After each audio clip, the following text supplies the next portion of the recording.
ಆತ್ಮೀಯ H16 news ಅರ್ಥಾತ್ ಸಿದ್ದರಾಮಯ್ಯ ಸ್ವಾಗತ. ನಾನು ನಿಮ್ಮವ MI ಅಥವಾ ಮಲ್ಲಪ್ಪ ಜೋತವರ್. ಆತ್ಮೀಯರೇ, ಇವತ್ತು ಈ ರಾಷ್ಟ್ರದ ಪ್ರಮುಖ ಪತ್ರಕರ್ತರಲ್ಲಿ ಒಬ್ಬರಾದಂಥ ಒಳ್ಳೆಯ ಹೆಸರು ಮಾಡಿದಂಥ ಇದ್ದದ್ದನ್ನು ಇದ್ದಾಗ ಹೇಳುವಂಥ ದಿಟ್ಟ ವ್ಯಕ್ತಿ ರಾಜದೀಪ್ ಸರ್ದೇಸಾಯಿ ತಮ್ಮ ಎಕ್ಸ್ನಲ್ಲಿ ಒಂದಿಷ್ಟು ಬರ್ಕೊಂಡಿದ್ದಾರೆ.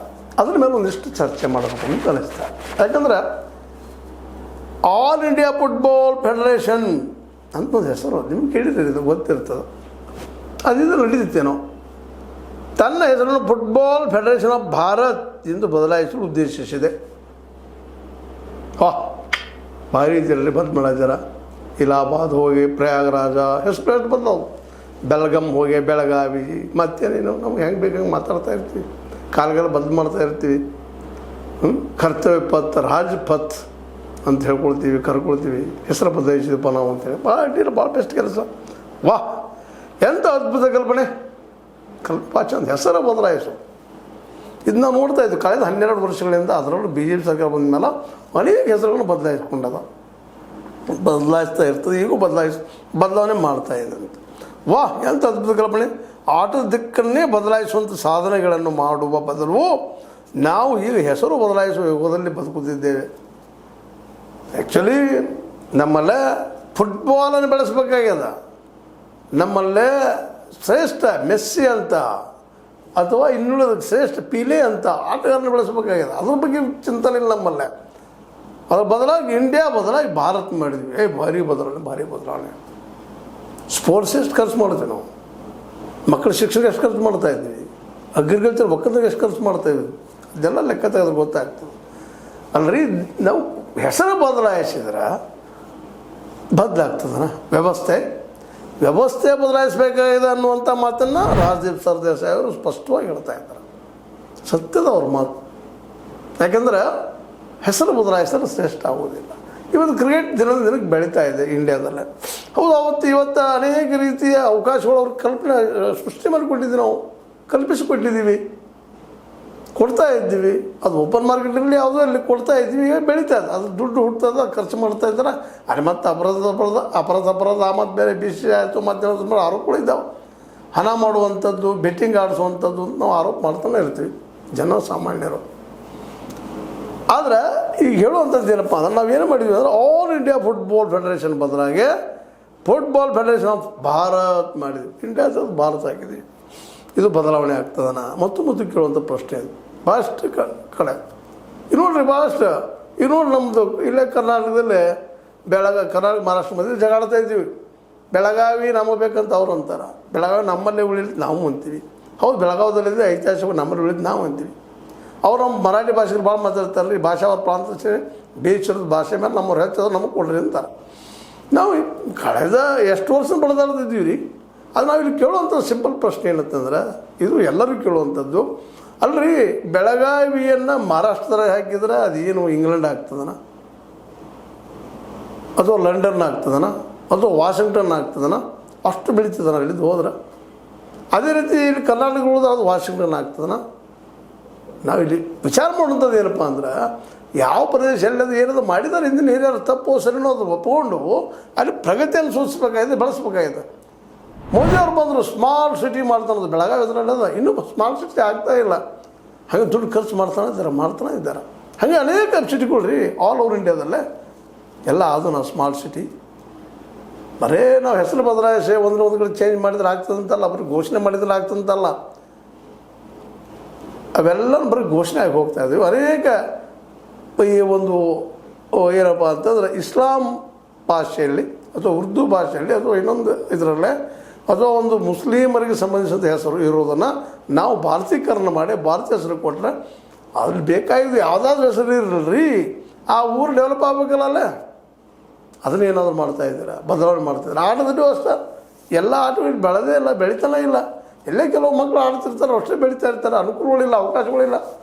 ನಾವು ಸ್ಪೋರ್ಟ್ಸ್ ಖರ್ಚು ಮಾಡ್ತಾ ಇಲ್ಲ, ಶಿಕ್ಷಣ ಖರ್ಚು ಮಾಡ್ತಾ ಇಲ್ಲ, ನಮ್ಮ ಔಷಧಿಗಳಿಗೆ ಅಥವಾ ಆರೋಗ್ಯ ಖರ್ಚು ಮಾಡ್ತಾ ಇಲ್ಲ. ಎಷ್ಟು ಖರ್ಚು ಮಾಡ್ತೀವಿ ನಾವು?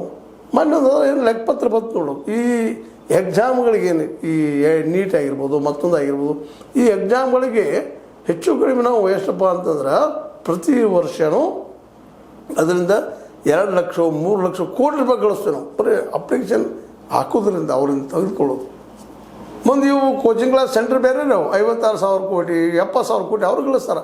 ಕೋಟಾದಲ್ಲೇ 56,000 ಕೋಟಿ ರೂಪಾಯಿ ಗಳಿಸ್ತಾರೆ. ಅದು ನಾ ಯಾಕೆ ಮಾತನ್ನು ಹೇಳ್ತಾ ಇದ್ದೀನಪ್ಪ ಅಂತಂದರೆ ಶಿಕ್ಷಣವನ್ನು ಫ್ರೀಯಾಗಿ ಮಾಡಿ ಎಲ್ಲರಿಗೂ ಕೊಟ್ಟಿದ್ದೀವಿ. ಎಲ್ಲ ಮಕ್ಕಳು ಬೆಳೀತಿದ್ದಾರೆ. ಈ ದೇಶ ತುಂಬ ದುಡ್ಡಿದ್ದಂಥ ಮಕ್ಕಳು ಬೆಳೀತಾರೆ, ಉಳಿದವ್ರಿಲ್ಲ.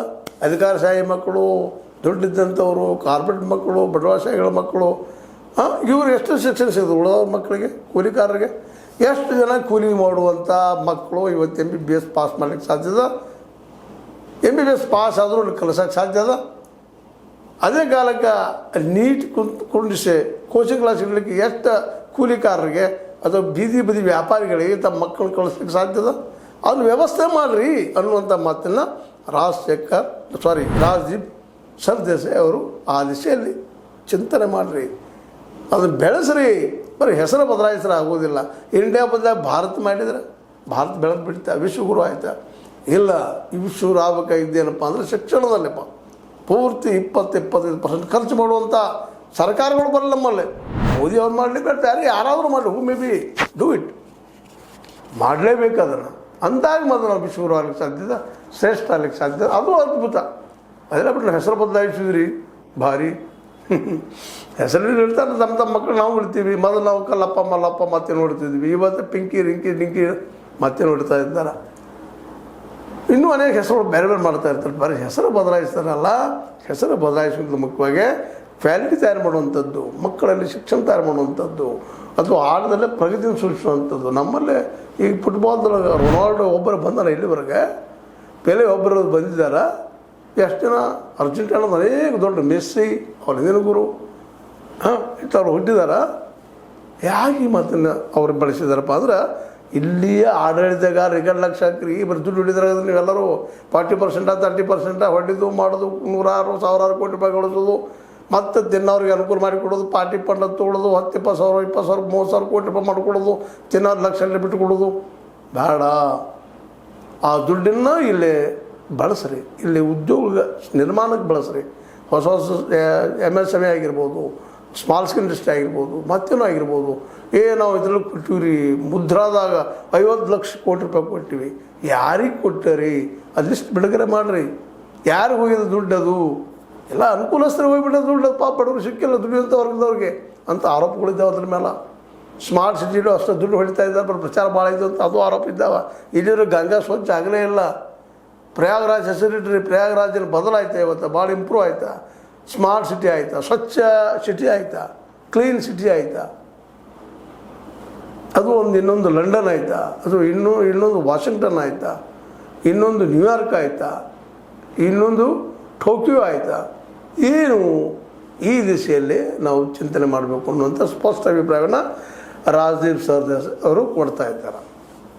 ಕೇವಲ ಜಪಾನ್ ಹೆಸರು ಇಟ್ಕೊಂಡ್ರೆ ಜಪಾನಿಗೆ ಆಗುವುದಿಲ್ಲ. ನಾವು ಅವ್ರ ರೀತಿ ಕ್ರಿಯಾಶೀಲರು, ಅವ್ರ ಉದ್ಯೋಗ ಒದಗಿಸ್ಕೊಂಡು ಬರೀ ಕ್ರಿಯಾಶೀಲಲ್ಲ. ಇವತ್ತು ಚೈನಾ ಯಾಕೆ ಮುಂದುವರಿತಿದ್ದು ನಾವು ಚಿಂತನೆ ಮಾಡಬೇಕಾಗಿದೆ. ಅಲ್ಲಿ ಚೈನಾದಲ್ಲಿ ಶಿಕ್ಷಣಕ್ಕೆ ದುಡ್ಡಿಟ್ಟು ಫ್ರೀ ಎಜುಕೇಷನ್ ಮಾಡಿರಿ ಎಲ್ಲರಿಗೂ, ಫ್ರೀ ಔಷಧ ಮಾಡಿದ್ರು ಎಲ್ಲರಿಗೂ. ಇವತ್ತು ಇಡೀ ಎಲ್ಲ ದೇಶ ತುಂಬ ಉದ್ಯೋಗ ಸೃಷ್ಟಿಯಾಗಿದ್ದಾವೆ. ಇವತ್ತು ನಮ್ಮಲ್ಲಿ ಕಂಪ್ಯೂಟರ್ ಆಯಿತು, ಮತ್ತೊಂದು ಆಯಿತು, ಮುಗಿದಾಯಿತು, ಟೆಕ್ನಿಕಲಿ ಯಾವ ಬೇಕಾಗಿದ್ದಾವೆ ಎಲ್ಲ ಮಷಿನರಿಗಳು ಇವತ್ತು ನಾವು ಚೈನಾದಿಂದ ತರಿಸ್ತಾ ಇದ್ದೀವಿ. ಇದಕ್ಕೆ ಕಾರಣ ಅಂದ್ರೆ ಅಲ್ಲಿಯ ಸರ್ಕಾರ ಅಲ್ಲಿಯ ಪ್ರತಿಭೆಗಳಿಗೆ ಅವಕಾಶ ಮಾಡಿಕೊಡ್ತೀರಿ. ಹೆಸರು ಬದಲಾಯಿಸಿ ಕೂಡಲಿಲ್ಲ, ಅದು ಹೆಸರು ಬದಲಾಯಿಸಿ ಬೇಡ ಅಂತೇನಲ್ಲ.